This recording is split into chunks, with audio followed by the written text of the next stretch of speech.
Good evening. Welcome to another episode of 605 Pickleball Live. I'm your host, Rob Noonan. How is everyone doing tonight? A lot of stuff going on this past weekend. We had the pickleball tournament in Sioux City. It was a mixed doubles tournament. Mary and I actually had a booth out there, so we really didn't get a chance to watch too much pickleball, but we tried to the best that we can in the situation that we were at. We were kind of way down the corner. And most of the pickleball players that we knew were all playing 4-0. 4-0 and 3-5. So anyway, but everyone did pretty well there. We got quite a few medals, or quite a few people in the medal stand from Sioux Falls. I think we had we had at least 10 or 12 teams from Sioux Falls show up for that one. Tonight we we're originally going to just have David Smith from Spirit Lake, and then we just kind of thought, well, let's throw in Rachel. We'll get more viewers that way. So we have Rachel with us tonight also, and since they play mixed doubles all the time, and everyone kind of knows them because they're kind of metal magnets. So we're going to have both of them on tonight. Just a couple quick little things I wanted to put on and share with you guys. Is first of all, I just want to thank Crystal again for allowing me to do a little advertising for her. If you need a massage therapist, give Crystal a call, 727-642-7853. And then also, we need to show the tournament that's going to be coming up here in August, Matt Poyer. You can contact him at 712-899-7896. That tournament is coming up here in August. Maybe it'll be above 70 degrees by then. I don't know. But at least it'll be indoors and we won't have to worry about the 35, 40 mile plus winds that we seem to be having around here lately. So let's see. Andy's just wants to know if this new floor is done. Well, we have a little surprise for you there, Andy. Anyway, a couple other things, and then we're going to get them on. I still need one intermediate player for Monday nights for our ladder league. So if anybody knows of someone that is interested in playing, it's going to be pretty much 3-5. Maybe 3-7-5 is probably going to be the level for Monday nights. So we just need one more person for that. I think the advanced league is all filled up. I think we have all 16. The women, we have 16 or 12. And we got 12 gals signed up within like 3 hours. I mean, it was crazy. So anyway, I think that's all I got there. So I'm going to go ahead and bring on David and Rachel. Oh, a little plug for Rob Rodriguez, Poetry Surf Company. So wearing that in his honor tonight for his business down in Okoboji. Stop down there, get a shirt, get a hat. Maybe he'll teach you how to surfboard. I don't know. I don't know what he all does down there besides play pickleball and run his store. So anyway, we'll bring him on. Evening. Hey, Rob. How's it going? All right, everyone, if no one knows, Rachel's on the left, David's on the right. So got that all under control. So David, why don't we go ahead and start off with you, and why don't you just kind of give us, how did you get started in pickleball? Yeah, I was on a trip down to Florida, Marco Island, and I was visiting some of our neighbors at the lake. They're retired. And we were up on like the 32nd floor of our condo. We looked down, saw this huge complex with all these courts, saw just like over 100 people playing at the same time, and went down and kind of investigated, asked some questions. They're playing pickleball. And I was like, hey, I played pickleball in high school. So over the course of the week, I kept watching it. And it was every single day there was, 80 to 100, 120 people there. And I was like, I wanted to go play, but they wouldn't let me in because I wasn't part of their group. And so I came back to Spirit Lake and said to Rachel, hey, we got to try this. There's like people doing this everywhere. And I looked it up online, and I was on YouTube and like checking this out. And it looks fun. I think they actually have like a professional league. And so we kind of got into it that way. And then came back to school, both work at school. got the principals involved, and we're like, hey, we're all going to play at my house. I have a gym in my backyard. It's got a sport court in it, but we had some lines marked that looked close to pickleball. But we were using my daughter was a volleyball player, and so we had a volleyball net and the big volleyball poles on each side, and we lowered it down. So we had these huge poles on the side and a big, long, wide net, and we just started playing. And it was really crazy because we really didn't know the rules. We thought at one point you could just, as long as you jump from outside the kitchen, you could jump in the kitchen and hit it no matter what. So like I was with my length, I was a machine. I was in there, I was hitting the ball literally at the net. And I can remember one time Rachel would be calling out like, "You're up front." We were in the I formation. I was on the baseline. I have a tennis background, so I was just hitting from the baseline, like legit tennis strokes, forehands and backhands, and like he would have the front and I'd have the back, and we thought that was like the right way to play. So, well, it's kind of interesting because when did you guys find out that you can't be standing in the kitchen? Did somebody tell you while you were playing a game, or can you? I think we picked it up first on YouTube because we were watching some pro play, and it was like they're not going in the kitchen and they're doing this funny thing where they're just hitting it like back and forth, and we didn't know that was dinking at the time. And so we figured out that was dinking, and then we figured out a few rules, and like we even had the serve wrong. We were serving from the wrong side at the wrong time, and it took us a little while to get the score right. But eventually we got it figured out, and we grew from there. I remember I had a baby, so I took a little bit of a break. The first time I was pregnant, I took a break from pickleball. The second time I was pregnant, I did not take a break from pickleball. But I remember coming back after I had Lake, and like he kept telling me like, okay, you got to dink, like you got to be patient, like get up to the line. And I like didn't understand what he was talking about because like that was not how we played previously. But obviously a lot's changed since then. So I guess I should ask is how long did it take before you got rid of the volleyball poles and actually got a portable net? It was probably 4 or 5 months, and then I got one of the portables, but we used it for quite a while. And that was on your sport court, right? Yeah, I actually had poles in the ground, and it was like full setup for volleyball, but it worked fine. But there was no around the post because it was all the way to the wall. So. Yeah. But that was kind of something that I have heard, when you get on the pickleball forum and people talk about that sort of stuff. How is it playing pickleball how does the ball bounce on a sport court compared to, concrete? A lot of dead spots, a lot of skidding. The ball just doesn't bounce as high. When you dink, the ball doesn't come up as high. Yeah. Which is frustrating when a ball doesn't bounce and you're playing competitive, but we wouldn't trade it. It was better than nothing. In an Iowa, you can't, it's playing in a gym floor, which is hard to access, and so we had our own facility, so we were happy playing, even though it wasn't quite as great of a bounce for us. But it was almost good practice because you want to play low, you want to be able to like get down and like get in a good position to hit the dinks when you get up to the line. So it kind of just forces you to get in an athletic position, and then it made it easier once we were able to play outside or play on a true pickleball tennis surface. I thought. Yeah. So. Can you guys kind of remember when that time was going on? So like obviously you guys were playing. Was this indoors, the sport court and everything? Yeah. So you could play year round. So yep. But can you kind of remember when you realized that you guys weren't the only ones playing, that there was actually people around the Okoboji, Spirit Lake, Iowa area that were actually wanting to play? Yeah, then we realized that there was a group at the Y that was getting very active there. So there was multiple groups at the Y. A group plays in the morning there, and then a group plays at lunchtime there.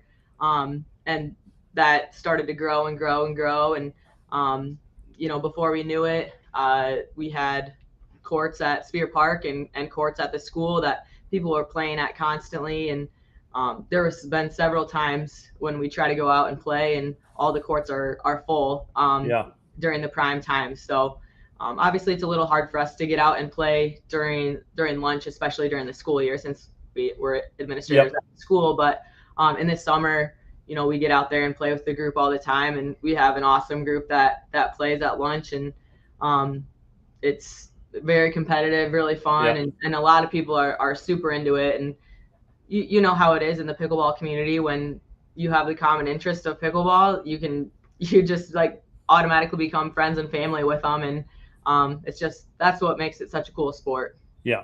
And Rob, there was like, we were kind of in our own little underground world since we had our own facility. Yeah. There was a group who was doing just an awesome job of raising money and getting energy and excitement behind pickleball and getting the city of Okoboji to get behind it, to build the Spear Park courts.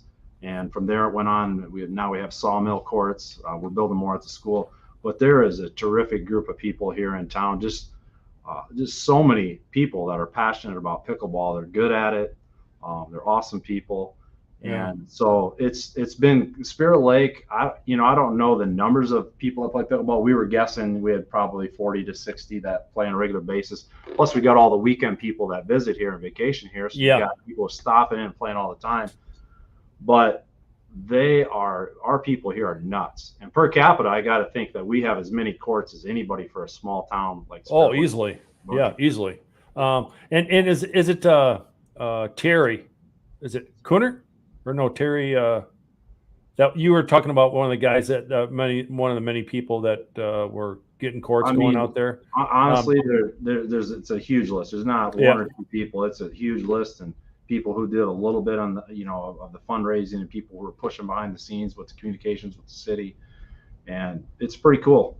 Yeah, and there's a lot of people playing on the courts all summer long. Well, I know a couple of years ago I came out and played at the YMCA one time, and then I think that was the first time that I met Robert, and then he told me about you guys getting together at lunchtime. So I went out there, and after watching you guys play for a little bit, I'm like, I shouldn't be here. I remember you brought your paddles, and I brought paddles, and I brought a bunch of pickleballs. Yeah, I brought everything. Yeah, I realized I was like, I'm not quite at this level. You're welcome anytime. So anyway, let's get to let's see. One of the other things I wanted to bring up was now that your journey has been kind of gotten bigger and bigger and more serious and stuff like that. How is it with competing in tournaments? I guess I should go back and start with. Can you guys remember the first tournament you guys played in together? Yeah, you take this one. The first time we played in Vegas, right? Yeah. So we honestly had no idea what division even to sign up for, the ratings and everything. So we just Googled what is a pickleball rating and just kind of guessed what we were. So even though we'd never played in a tournament before, we just guessed that we were 4.0s. So we signed up for 4.0 in a tournament in Las Vegas, and went out there, and we won one and then lost two, I believe. And looking back at those matches, I would like to think that we wouldn't have lost those now. It's just kind of fun to look back at those and see how much growth that we've made since then. We both realized that we don't really like losing very much. Losing's not really acceptable for either of us. Sorry for speaking for you, but I think you agree.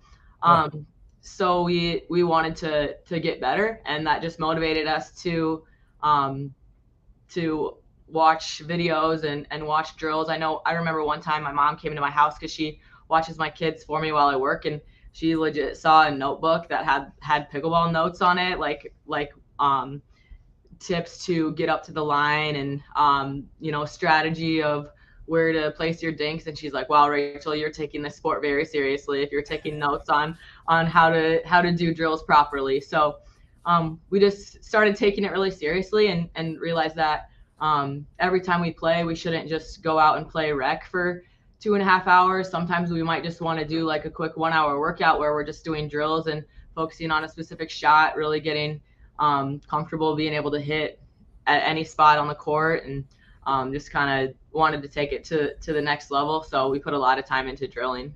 Yeah, Rob, in her first tournament, we were playing on the 5th floor of the Plaza in Las Vegas. So that's up on the 5th floor. It's beautiful. It looks over Fremont Street. And I don't know, I think it was our last game. Rachel hit the ball off of the top. It's impossible to do, but she hit such a bad shot. It went off the Plaza and went down 5 stories. Yeah, that's true. They kept lobbing to us, and we were getting like easy overheads, but I don't think we'd even ever had hit an overhead because the people that we played hadn't didn't lob yet, and Yeah. so we'd never practice actually hitting an overhead, even though I'd hit them in tennis. Like So we just weren't. I'm comfortable guessing you with caught it at the tip on one and went I don't know. It was foiled. not the most athletic thing I've ever done. The thing that people told us going into that who had played tournaments before, they said, you're going to have to play 3-4 tournaments before you really figure out how to play a tournament. Yeah. And at the time, we just thought, oh, we're pretty good. We're going to go in there. We're going to beat people. It's going to be easy. And the nerves of a tournament, the organization of a tournament, how it's just they call your name and then you go to a court and then you go play. It's so lightning fast when you play your first tournament. It just blew our mind. And then all of a sudden you get done, you win a game, you sit down, and you're like, literally, they're calling your name again. You're back up there, and it's just boom, boom, boom. And just trying to keep up with everything. And then we had a ref on our courts, and that was different, the first time. And just things that are just so different. And the style of play, we play people here in Spirit Lake. Well, the people there play nothing like that. They play completely different. So different styles. And we've just learned over the course of time to just try to learn from every experience. And then we just go home and we try to work on the things that we weren't very good at. And that's helped us out a lot. So can you remember that first match that you guys said you went 1-2? The plane trip home, what was the thought process? Was it things that you didn't realize that, well, like Rachel said, you didn't practice, people lobbing on you and stuff like that. But I'm guessing how you guys are, there was probably a pretty big list of things that you guys were talking about that, oh, this is different than how we normally play. Yeah, and I mean, a lot of the times, since there's not a ton of females here that we can play against, we're playing against 2 guys, and so that's completely different than us playing against another mixed team. Mm-hmm. As you know, like in mixed, the female gets a large percentage of the shots. So, I get a lot of the shots when we're playing rec here too. Yeah. But, it's even different in a tournament because they're really attacking the female. And I don't think we were really ready to do that back to the other team because we were just used to mixing it up and hitting the shot regardless of who the person was. So we realized all the strategy that goes into mixed. We know so much more about pickleball now than we did then. We didn't, even like our drop. Like I remember just like putting so much emphasis and focus on the third shot at that tournament, and we probably were, I don't know, 40 to 50% at best of getting that third shot in. And now it's just something that we've drilled and practiced so many times that the third shot is just almost, automatic because we've practiced it so much that we can focus on other aspects of the game that at that point it was like a make or break. We lost so many points just in the third shot. And like he said, just the nerves of a tournament and how like the return, all of a sudden the return to serve is all of a sudden so much pressure, and the intensity that goes into it is just so much different than rec. But the more tournaments that you have under your belt, the more tournament experience you have, the more you're able to just focus on the actual match instead of all the outside factors. Just like any sport. Like I'm a coach. We've all coached. It's a lot of mental toughness goes into it too. Mm-hmm.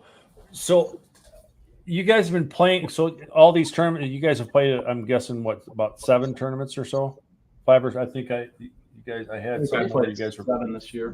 7 this year. 7. Okay, so in all the times that you guys have been playing until now, in your guys' opinion, what do you think? How has the game changed from that first tournament? Not your guys' play, but just the overall play. Because me personally, since I don't play tournaments, I get to watch. Obviously, when I go in down to Arizona or watch the PPA events, I'm always watching the pros. But it's just amazing how fast-paced the game is. Yeah, I would definitely say the pace of play is very fast, and there's so many speed ups, and people are just using power and athleticism and 2-hand backhands, and they're trying to hit it through you hard. Mm-hmm. Yeah. When we first started and we watched, it was a lot of dinking. Don't get me wrong, there is still a ton of dinking. And when you play, I think the higher levels you go, you see more and more dinking. We just played in the Mountain Regional in Vegas, high level people, and we'd have points where it was 25, 30 shots.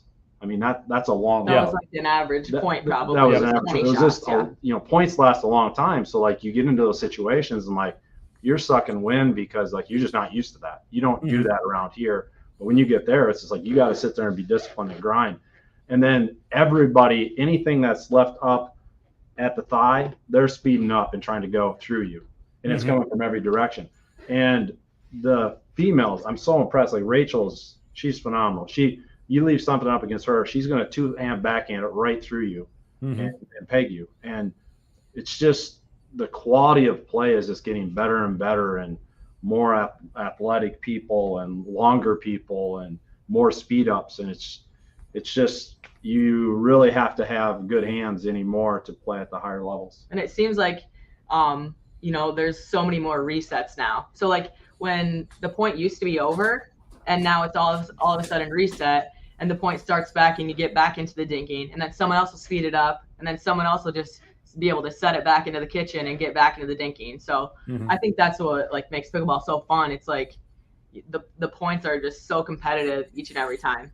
I think it was who'd you have on a couple weeks ago? Matt. You had Matt. Matt was talking about how everybody that he's seen has gone up a half a point or so in skill level. And I think around here, definitely. I mean, there's people when we started, you speed it up against them, that was the end of the point. Now it's you speed it up at them, it's coming back, and there's going to be 10 shots after that. Yeah. Like everybody's speeding up. I saw Rob was just on. I think Rob, I think he has a drop shot now even. He used to only have a third drive. Shot, I've seen him hit a few drops. Hey, known fact about Rob Rodriguez. Do you know that he was in a Pickleball magazine article, the same article as Ben Johns? No. It's true. It's fact. We'll have to send that out. Our very own Rob Rodriguez. Mix him with Ben Johns. It's sweet. Was he trying to sell him some wakeboarding stuff, or he's trying to sponsor him? He wanted Duper on one sleeve and Surf on the other. Every time I see that Duper commercial with Zane and Deckel, shit. Yeah. Oh shit. I think that's how I kind of think of Duper. So let's see. All right. Rachel had written this one. I'll go ahead and ask you this one. What do you think that makes the sport of pickleball so addicting? Okay, I'll start it. I think the fact that it's just like an awesome workout. So, I'm not like the type of person that I want to just like go out and like go for a run to stay in shape. I want to do something active and competitive. And so you can play for an hour and a half, 2 hours and burn a lot of calories, and it is a sufficient workout for the day and keeps you in shape, keeps you fit. Like we've made so many friends through pickleball, just like even people in our own town that I probably would have never really known or been close to, like, Rob and Brandon and JD and Cody, Todd, like we're like super tight with them because we play pickleball with them, and we're all friends and we're all competitive. And once we're playing in the game, it's super competitive, but we're always friends after. Like we always support each other, and everything else we do. Like when their kids have birthdays, we tell them happy birthday. Sometimes they come to our kids' birthday parties. It's all like we're all like super tight. So I think that makes pickleball super cool. And even when you go to tournaments, people that you met at a tournament one time, they all of a sudden act like you're their best friends. Like we played in Vegas a few weeks ago, and there were these girls that I hadn't seen for a year and a half since the last time I played in a tournament in Vegas, and about ready to start my match, and they're like, Rachel, like, hey, what's up, girl? Like they were acting like we were like best friends, and like they came and watched us and were cheering for us to win. So it's just stuff like that makes it just different than anything else that you're involved in. So I think that makes it super cool. And we've gotten like close with all the Sioux Falls people. Actually, the first female I ever played gender doubles with was Stephanie from Sioux Falls. So shout out to her. Thank you for playing with me and showing me that it's super fun to play women's doubles too. I also had the chance to play with Lexi from Sioux Falls, and like we played in Minnesota and had never even practiced together, and I thought we played really well together. She was a stud player. I loved playing with her. I'd play with you again any day, Lexi. So I actually got a chance to watch you guys play. Did you guys not weren't you guys like maybe a game or two away from at least a bronze medal match? We won 4.5. The only team we lost to was the 5.0 team. Oh, okay. Yeah. That was the reason why I was watching that one. the 5-0 team. But I consider it losing. Like I expected us to win, but Katie Fagan from Omaha, she's an awesome lefty player. She's really good. I'm playing with her in Matt's tournament. Shout out to Matt's tournament. Everybody sign up for Matt's tournament in August. Yeah. The one question I always like asking my guests is, is it just me? And maybe it's just me because how much has overwhelmed my entire life. But do you notice that most of your friends are pickleball players? I mean, because I other than my good friend that I've known for 40 some years, all my other friends are all pickleball players. We go out with pickleball players. We invite, especially during the summer, because people are at my court every single night, whether it's ladder league or Friday night lights or whatever the case may be. But it just seems like most of my friends are pickleball players. I think it's known with people I run with, if you don't play pickleball, you're not my friend. That's the same thing. So, Yeah. No, it's pretty easy. It's just such an addicting sport, and everybody wants to do it. Everybody wants to play it. You want to keep playing another game. It's so easy, and everybody's in the same mindset, and we can't get enough of it. I mean, we all, like, you're doing this and you're promoting pickleball, but we just can't get enough of it. So we're always looking for more, always want to be talking about it. Spouses, maybe if they're not quite into it, maybe struggle with that just a little bit, but they've also been good to us. Yeah. So do your spouses then get together and watch you guys play in tournaments and stuff? Do they come out? A little bit sometimes. So, yeah. I don't like to push that on people because we like to do that. And but like Andrew used to play, but we realized that I was a lot more competitive than him. And so it was in both of our best interests for me to continue to pursue the sport and him to just be a spectator. With David's expressions, I'm like, if Andrew would beat her, then Andrew was in trouble, and if Andrew didn't play well and was playing with her, then he was in trouble. So it was like a no-win for him. So So I see that Matt just showed up. So hello, Matt. We were just talking about your tournament, but that was another question I was going to kind of ask is, so Rachel, did you and Andrew, did you try playing a tournament together? Oh no, we didn't play a tournament together. Okay. This was like when we used to have just like all our coworkers, and then Andrew would come because he's friends with some of our principals and stuff. Like we'd play at his house, and I specifically remember the last time that he played, and like him and Dave were both like teaming up against me, and like I couldn't handle both of them like coming at me at the same time, like trash talking me. So it was just in everybody's best interest for him to not play anymore. But he's fine with me playing pickleball. He knows that it's important to me and that it makes me happy, and it's healthy for everyone to have a hobby. So do you guys feel like when you're playing against I guess in some sort of way before you guys start playing a match, you'll visit with the other team or whatever, but do you notice that do most of the people play with their spouse up to a certain level, or do you think because if you really think about it, all the mixed pros, obviously you're not playing with your husband or your wife or whatever like that, but do you feel like you guys have a like a little competitive edge, knowing that I actually thought that they didn't really play with that. I noticed that most spouses didn't at the higher level, but the last tournament we played in, like half of our bracket were husband and wife or boyfriend and girlfriend, which I actually made a comment like, wow, that's kind of odd because normally they're not at the higher level. They're not together. Yeah. I just think that would be, I think it would be less stressful in the game to not be playing with your spouse, because it's bad enough that you probably, don't get along for certain things at the house, but then when you get on the court, you're like, you can't be yelling, because I have a fault. Even when I'm playing rec with Mary, I'm too hard on her because I think I expect so much more from her, and then she gets upset at me for saying something bad, and so we just don't play well together because of my competitiveness. So but I mean, that's just in rec play. It's obviously not tournaments, but that just kind of makes me think that, when you're playing a tournament with your spouse, I think that would be added pressure.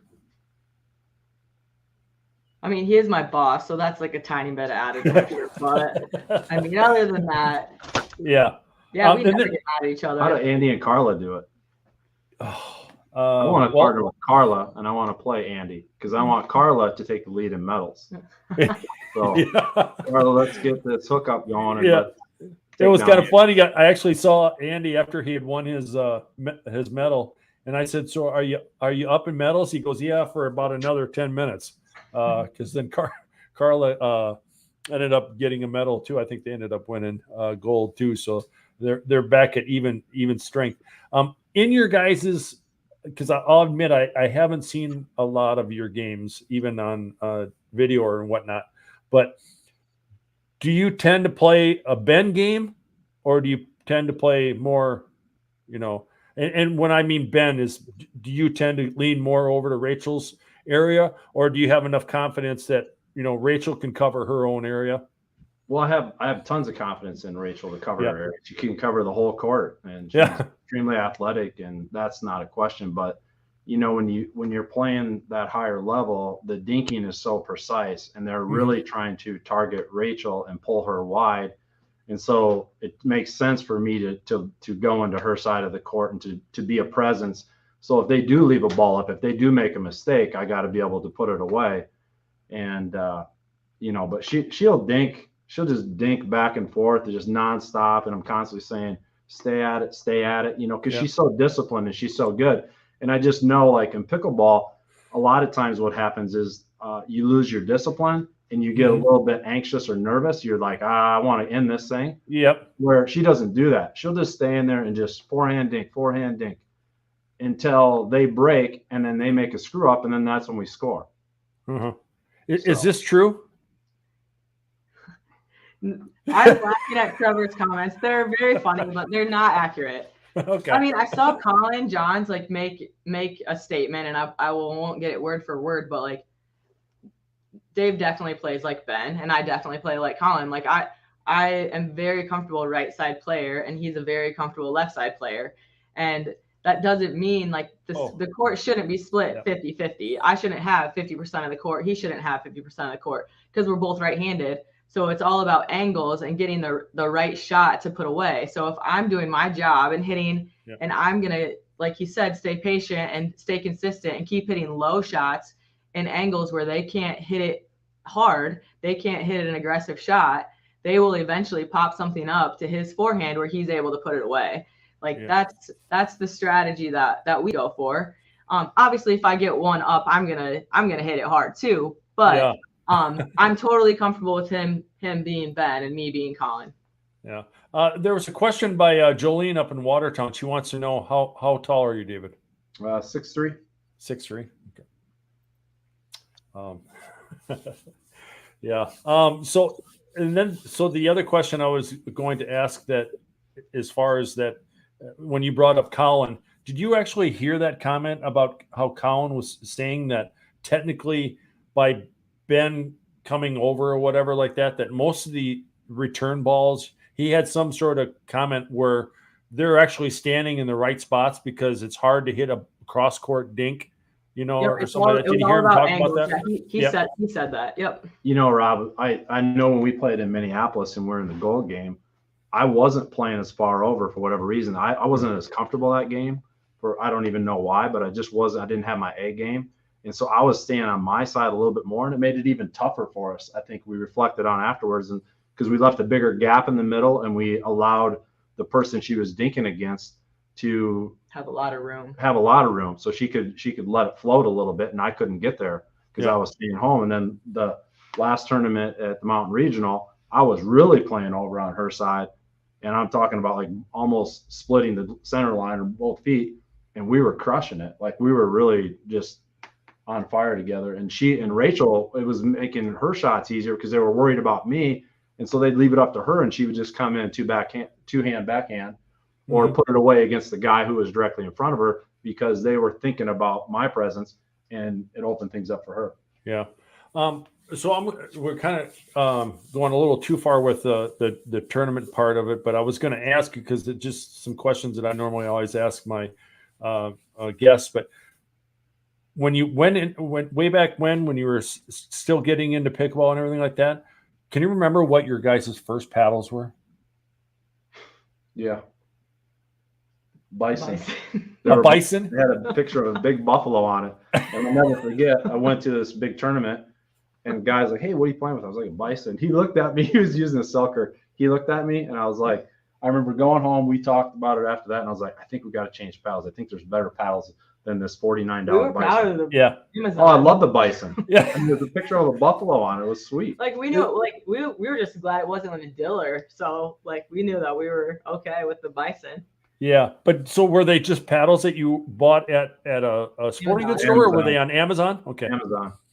So like for me, when I first came back after learning how to play, my brothers and my dad were all racquetball players. So, and they all were using Ectelons. So sure enough, I get online and try to find out if Ectelon made a pickleball paddle. Well, they did. It was called a Viking. And it was a graphite paddle. It weighed like 7 ounces. It was like swinging a fly swatter. And I bought that one and I played with it for a little while. And I didn't know if I was doing anything right or not, but I had my own paddle, because, I don't know if you guys are like that, but growing up, if I started playing pool, I had to have my own pool stick, had to have my own ping pong paddle, had to have my own bowling ball, everything. I always had to own whatever I was playing in. And so after that, going out and playing, I remember going out and playing the first time with the Sioux Falls people, and at that time everyone was swinging pro light paddles, and I'm like, well, I think I'm in the wrong. If all these good players are all playing with this paddle, then I'm going to go ahead and get that. So I've been kind of getting into pro light. But when did you guys make the big jump? So after the Bison, did you guys get into paddle tech?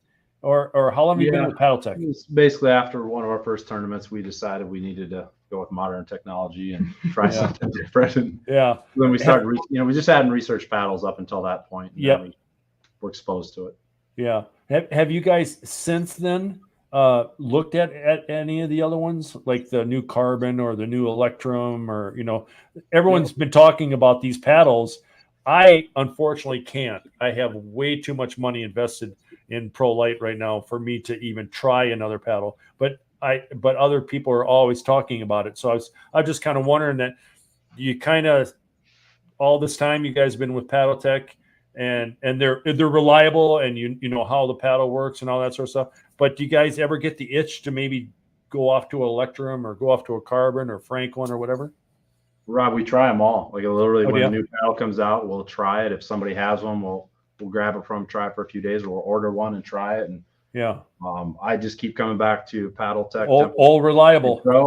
I actually switched the Ben Johns Franklin paddle, but he's with Yola now. Yeah. So I haven't tried the Yola. I'm interested to try it, but right now the Ben Johns Franklin paddle feels so good to me.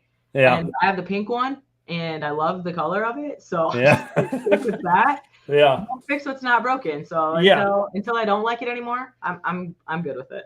Did you right away like the paddle because of the longer handle? Is that what got you kind of hooked with your tennis background and all that, or? Yeah, I liked the elongated shape a little bit. I like the longer handle. I can fit both hands on the handle when I hit a two-handed backhand. Because I didn't really hit a two-handed drive a whole lot until I started using that. And then I was like, I think I can just add this shot into my game a little bit more. And so I'll hit a two-handed backhand drive sometimes. And now, watching Annalie, because Annalie is the absolute stud that she is. So, she does a lot of two-handed shots at the net. So I've tried to do that a little bit too. And having that handle helps. So the paddles is always kind of a question I like to ask, just how the little story is behind it. Because so like now I'll always remember David as with the Bison Buffalo paddle. A nice little. I remember. I'll never forget the expression on the guy's face when I told him Bison, and I was all excited. He looked at me like, "What is a Bison?" Yeah, so, I wonder if they even make them now. I'm going to search after we're done. We'll find out. So let's talk a little bit about your private court. I have, if I remember right, I think I have a couple pictures here. And now you're saying that you just got this redone, right? So yeah, we used to have a sport court in it, and like I said, it served its purpose. It was great, but we just converted it over. We actually just hit on it for the first time today. Paint's still drying, so we're trying to stay off it. But now we have the pickleball surface in there, and we went with the colors: the darker green in the middle, the purple, the deep purple on the side, or the court. That's the color of nationals, because that's kind of our goal, is to get to nationals now and win a medal there. So yeah, so that's the whole reason why you picked that color, is just to get ready for nationals. 100%. Gotta have it. That's the goal. So I need to ask, so when you play, or you haven't had an opportunity to play, but that's the place that you've always played at, right? With the sport court, way back when you had the volleyball and that, and all that sort of stuff. Did you have garage doors then? Yep. We've always had garage doors. Yep, but even the garage doors, you couldn't have the garage doors open because the sport court would get slippery. The dust and debris. Yep. And so now we can have the doors open. We get the wind effect in the summer, so it's a little bit best of both worlds. In the winter, it's heated. In the summer, it can be cool, or the doors can be open. It's in our backyard, so easy access. Yeah, that was one of the questions I was going to ask, but since you haven't even really experienced it yet, but I was going to try to find out, what the play is like when you have the garage doors open. So yeah, it's awesome. I mean, it's just like being outdoors. You get the nice wind effect, and we want this. It's a Sportmaster. It's got this cushion surface. Okay. Cushion subsurface, and so it definitely feels awesome on the legs, and just bouncing on it. But it's what they use at the U.S. Open. It's what they use at U.S. Open tennis. So it's a little softer surface, because old guys like me, Rob, we're not, quite like some people, so we have to protect our joints a little bit better. And so it plays terrific. We just hit on it, and Sportsmasters up in the cities, right? They have one in the cities. I think it's out of California. Where it comes from. Well, that's where I got all my paint from too. But I was just kind of wondering about that. Maybe I didn't. What was the color of that cushiness that you said that you put on? The color underneath is just a black. It's black. Like yeah. I called it liquid tar. Yeah, it's kind of like that, but it's good stuff. It feels different. Yeah, that's I know that's where I got my paint stuff. In fact, I just had a guy call me the other day, a pickleball friend of mine, and he's going to build a pickleball court on Lake Madison. And so he wanted to know about that. And that's the other thing about this sport. Finally is starting to go. Last year or the year before, I think, was it the year before? If Mary was here, she'd be able to tell me. But I think it was last year. But anyway, so on our our folks have a cabin on Lake Brant, which is about 35 miles northwest of Sioux Falls. And just on our road that we're on, there are 4 houses or 4 cabins that all have their driveways taped, and they all have pickleball courts. So I just drive up and down on the Ranger, make sure that they have enough pickleballs, throwing some of them are playing with, indoor balls and stuff like that. So that's really kind of cool. But pickleball, that's how much pickleball is growing, where now people are starting to have their courts out on their lake. Instead of building a basketball court or a tennis court, they're building pickleball courts. That's another great thing about it. Now people just have such an advantage because there's so many more people playing. There's people who can teach it. There's courts available. I mean, you come into the game now, you have such an advantage because you could people will teach you right from the beginning the right way to do it, and it doesn't have to look like us, the way we started. So I feel pretty honored right now. Connor Pardo is in my podcast. This is so crazy. How you doing, Connor? Hopefully we'll get a chance to see Connor in August. I'm going to go out there for the Salt Lake City tournament. I've never been to Salt Lake City, and I thought, well, if I'm going to go out there, I might as well go out there the whole week, and I'll help volunteer and help those guys out there. But that is so cool. I'm glad you were able to stop in and say, yeah. So when you guys so now you got this court going on, what are some of the things that you said that we had talked off air that you kind of would like to do with maybe if it's not so much your court, but you want to do some like little miniature tournaments and stuff like that? Yeah, we're definitely, with our school facility, we have 4 dedicated courts right now. I think we can have up to 20 courts. We have courts marked out on our tennis courts. We have lights on 4 of the courts. We think we'd have tournaments with upwards of 20 courts right here at school. We also have another 8 here within 5-minute drive in the area. So we're planning to have at least 2 tournaments this summer. We're trying to do some town stuff. We're going to invite you guys over and try to get Sioux City and Mason City and groups to come together and play, kind of a traveling Commissioner's Cup. Yep. And then we're definitely getting into AAU pickleball because I have my coach right here. Yeah. Do you know that she was the #1 tennis player in the Midwest at one point as a junior? Like a young kid, she was the #1 tennis player. And do you know that she's in the Hall of Fame for softball in the state of Iowa? She played college. She's in the Hall of Fame. I'm sorry. Yeah. The picture is up on the scoreboard. Like there's a jersey. I feel very stupid now because I'm like, I don't recognize her name. Of course, I didn't grow up in Iowa, so I mean, obviously I wouldn't know. But the Midwest #1 player in Midwest, and I won't even ask what year that was because I don't want to get into that situation. But yeah, because once I graduated from high school, I don't know anything about high school sports or anything like that. So yeah, well, that was a long time ago. It doesn't matter, but we would definitely like to get like our kids involved with pickleball here at the school.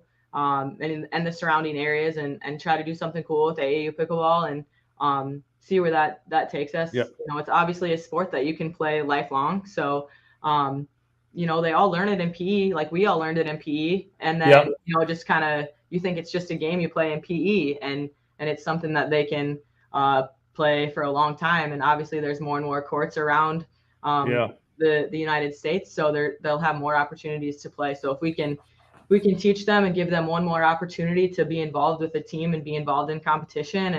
And obviously we're very passionate about it. So we'd love to get the kids involved with it. I actually I really got into that too, watching the kids, especially at the PPA tournament. I got a chance to meet a couple kids. One was, his name is Jack Pickleball. He's I think he's now 8 years old. But the guy is so short. I mean, I don't even know if he can actually see him. We saw him. Yeah. And Leo Chun is another really good player. He's really fun to watch. I don't know what it is with these really good young kids, but they're all swinging that Franklin paddle. Really, Rob, we had a cool story because I don't know if you've heard of Hayden Patrick-Quinn. Yes. The young kid and just killing it now and winning in the pros and singles. And like, I'm going to have Rachel tell the story. So we were at Red Rock PPA last year. Yeah, last year's Red Rock PPA. It was actually the first time we played 4-5. We were feeling pretty good about it. 4-5 mixed doubles. And, it's like a little bit of a drive from Vegas to Utah. So I was like, I'm just going to look up the people that we play. And I was like, we play some teenagers like Hayden Patrick-Quinn and Ivy Cheddar. And so we get there and show up and, they're taking these big swings. They're taking these huge hacks. And this is my first tournament, first big tournament after having Banks, my son. And so I'm not in the best shape. And I was kind of struggling to block. I'm like, why can't I block this kid's drive? I was trying to figure it out. I was like, man, he's good, but he's 15, the girl's 16. Why aren't we doing better? We ended up going 3 games and we ended up losing to them. Obviously coming to find out Hayden Patrick-Quinn is doing a very good job competing in the pro level now. And I know Ivy Cheddar has played some pro events too. And she, I think she won 5-0 in the PPA Minnesota tournament. So they're both very good teenage players, but we couldn't figure out why we were struggling so much with them. But it's just kind of funny now, there's Hayden playing Zane on TV. We just played him and wondered why we lost. But I like the video of him getting an Ernie on Ben. Oh yeah, that's cute. Yeah. That's a good one. Ben just kind of turned around shit, I let him get that one. So that the kid, I'm hoping, I know my sister-in-law's or my nephew Rowan, the only nephew I have, He's kind of got into tennis a little bit, and we'd love to have some sort of a youth program going on. I just think that is the greatest thing in the world if we can get a youth program going, because that's just going to grow the sport more and more. At least in the Midwest area, I think we need to get some youth programs going on. Let's see. The other thing I was going to ask you was the tournament. Did you get a tentative date, David, on the tournament that you want to do for the outdoors? Right now, we're looking at around the 24th, 25th weekend in June. In June. Yeah. Okay. And trying to be respectful of everybody else's tournaments. I know there's one in Sioux City. We have Matt's tournament August. There's one in Sioux Falls, and there's one in Mason City that we want to attend as well. So we're trying to make it so it's spread out a little bit and everybody can make it work.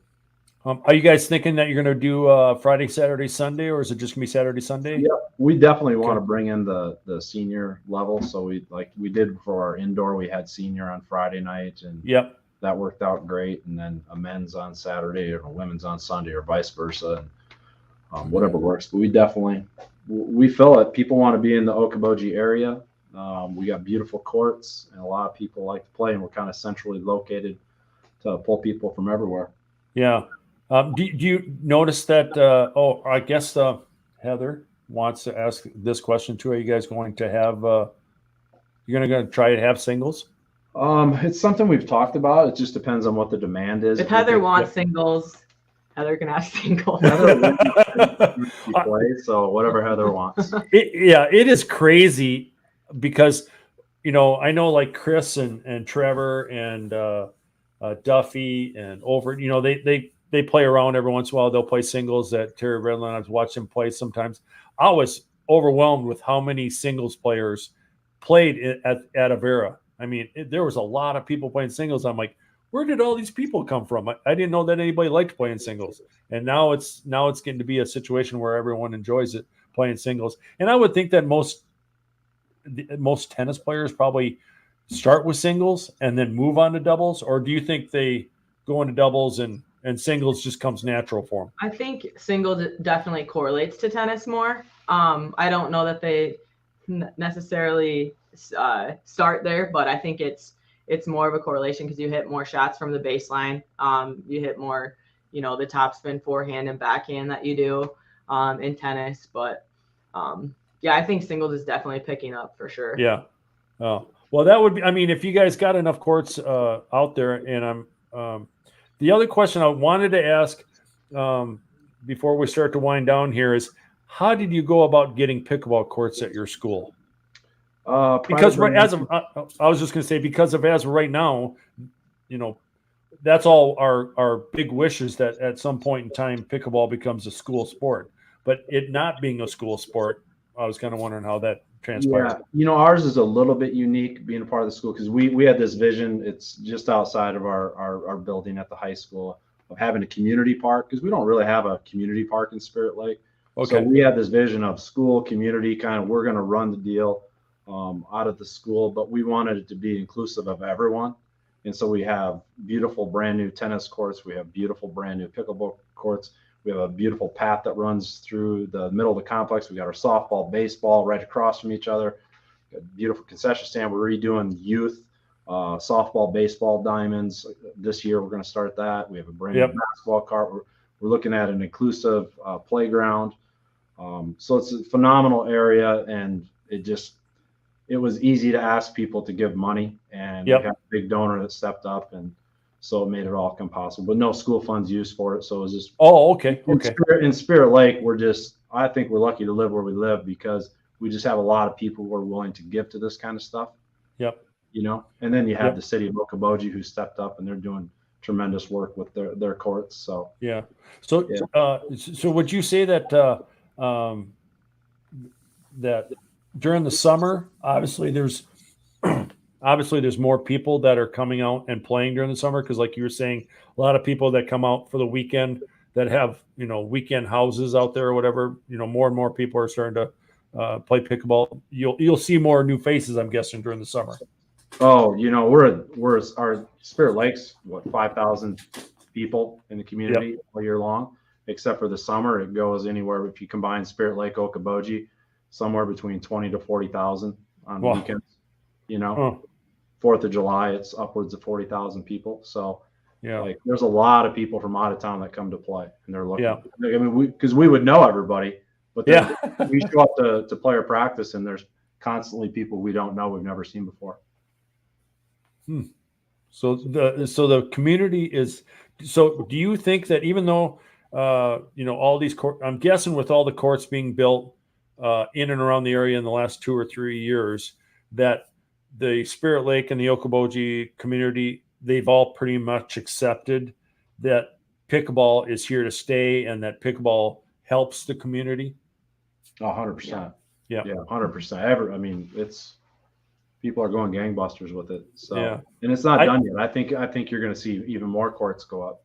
Yeah. It just seems like that in I don't know, pickleball forum or the kitchen or whatever, you see people talking. It just seems like it seems like each city, it's always like pulling teeth to try to get the city to help, the communities out, the bigger communities. It's like they don't want to accept the fact that pickleball is slowly but surely taking more and more tennis players off the tennis court and putting them on pickleball courts.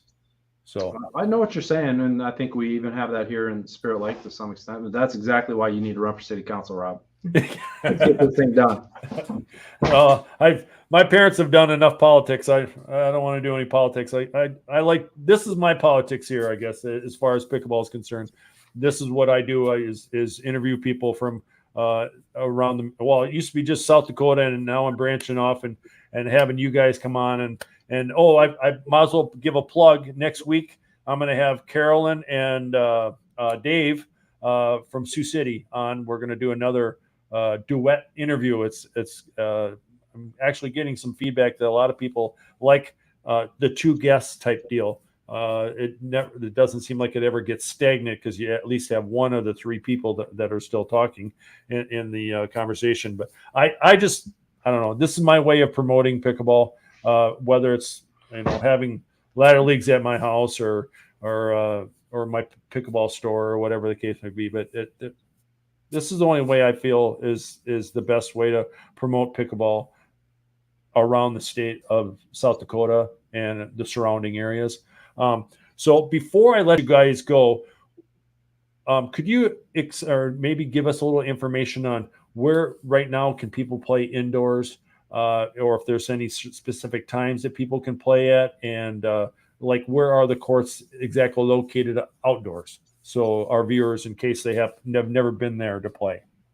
So people can play at the Y Monday through Friday, every day of the week, in the mornings at 8 a.m. or at noon at the Y, and that's year round. So sometimes even in the summer, there's people that don't want to play outside in the heat. They still go and play at the Y every day, even when people are playing outside.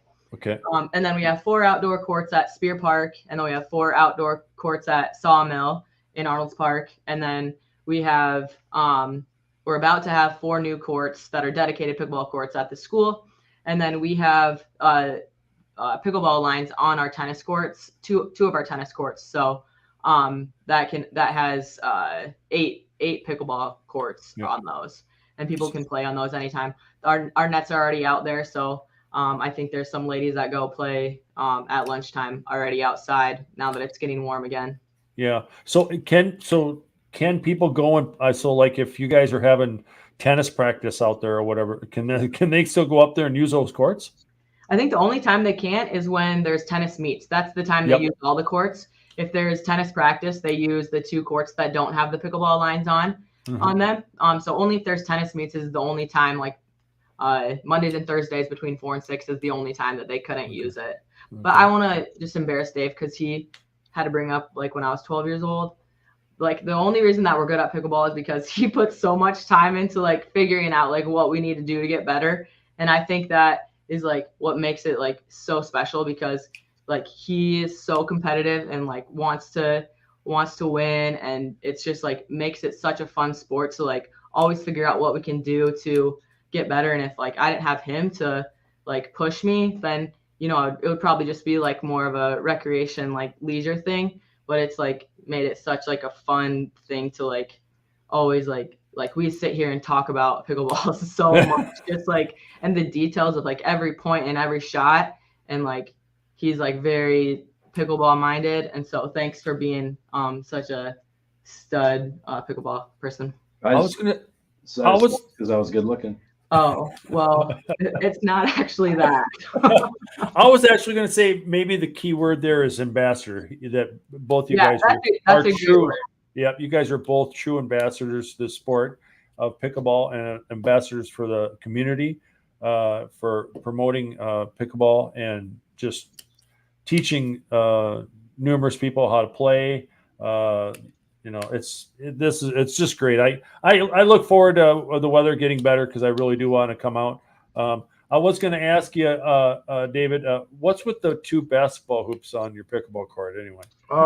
Well, my daughter graduating high school is going to be playing for Dordt University next year. So she's big time into basketball. All of our kids have been big time into basketball.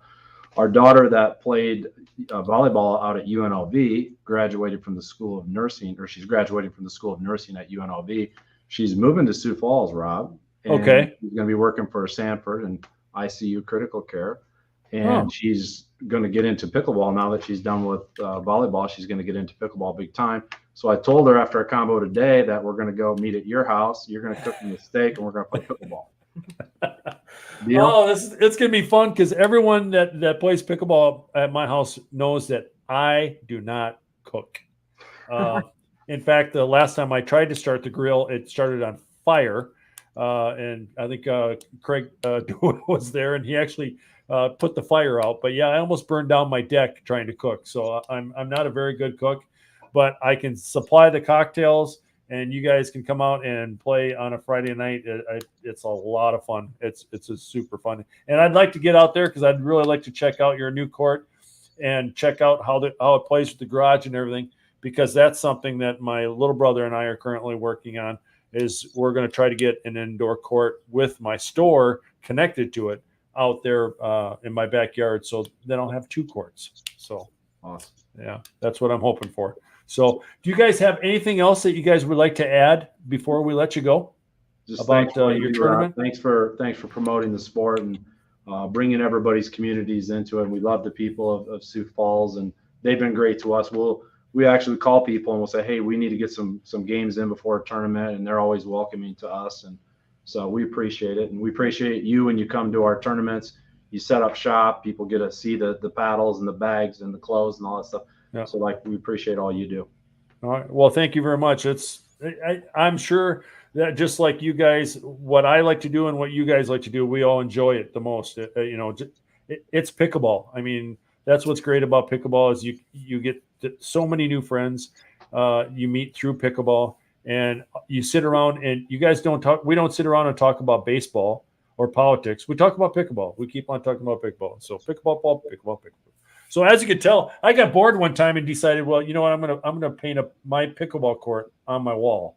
That's cool. I think I might have overdone it a little bit. So I like it. All right. Well, once again, I want to thank you guys for a great evening and all the great information regarding tournaments and the play in Iowa and and your guys' success. We forgot to mention that I think Rob is 7 for 7 and Rachel is 5 for 5 in tournaments. So that's a lot of that's a lot to have to back up. So anyway, I'll let you guys go, and thanks again. And I'm sure we'll be reaching out to you guys soon. I'll talk to you guys soon. Hopefully, when I find a time to come out and see you on a Tuesday, I'll come out during the summer and we'll play some pickleball. Thanks, Rob. Sounds great. All right. Thanks a lot, guys. Thank you. Well, there goes another episode of 605 Pickleball Live. Thanks again to Rachel and to David for coming on and talking pickleball with me. I met them a couple years ago. Like I said, I met them when I was out in Okoboji when the new courts were just being built. I'm guessing that's the Okoboji ones. I always get that and Spirit Lake mixed up. But when they first got the 4 courts, I got a chance to meet them and got a chance to watch them play and realized that they're pretty good. And I'm not. So I did a lot of watching. But anyway, if you guys have any more questions regarding pickleball in that area, don't be afraid to reach out to Rachel or to David. I'm sure on Facebook you can reach out to them. Or the Lake Area Pickleball Club. They have a Facebook page there. So maybe if you guys are going to be visiting there in the next few weeks or during the summer, drop your name out there, and I'm sure they can find some people to play or play with you if they have the time. So, next week, Carolyn Zwelliger and Dave Van Tol from Sioux City. They just got done having the Siouxland Pickleball Tournament last Saturday in between Good Friday and Easter. It was a mixed doubles tournament. It went really well. They had a great participation. So we are going to talk to them about both of their pickleball journeys and about how pickleball is growing in Sioux City. And I think they're just got outdoor courts built, if I remember right, whether they're just being done or they're finishing up. But we'll be talking to them next week at 7:30 right here on 605 Pickleball Live. And you guys all have a great night, and pray that it doesn't rain tomorrow, because I'd like to get a little pickleball in outdoors before the temperature drops again. So thanks again, guys, and we'll see you later.